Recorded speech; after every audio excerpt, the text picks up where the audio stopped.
Svima. Hajde malo da pričamo općenito kakva je to bila 2020. prije nego što nam prođe.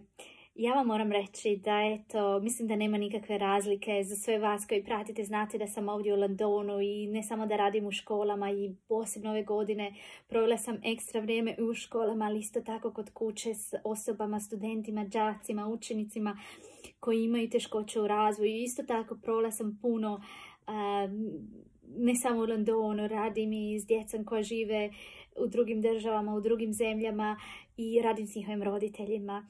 Tako da imala sam prilike vidjeti situaciju. Moram vam reći, bez obzira gdje ste, u kojoj god državi da ste bili, u kojem god gradu da ste bili ili selu, mjestu, situacija kada imate dijete s teškoćama u razvoju je poprilično slična i nije lako.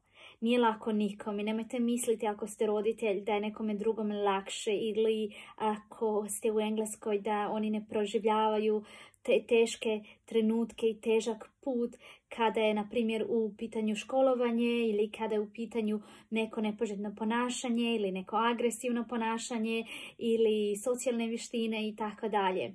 No, ono što vam svima želim poručiti jeste da znam da nije lako i nemojte nikada zaboraviti da niste sami i budite uporni. Kucajte na sva vrata dokle ne dobijete adekvatnu pomoć za vaše dijete, za vašeg unuka, za vašeg đaka, za vašeg studenta.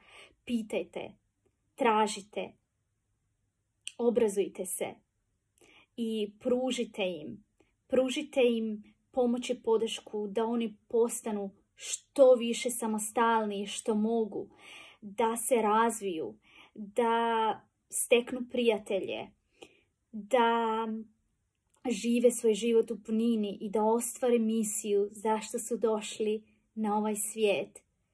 Tako da svima vam srcem želim jako puno uspjeha u idućoj godini, svaki dan, u malim stvarima. Hvala vam što ste me gledali u ovom videu i mi se naravno vidimo vrlo uskoro s novim videom i novom temom.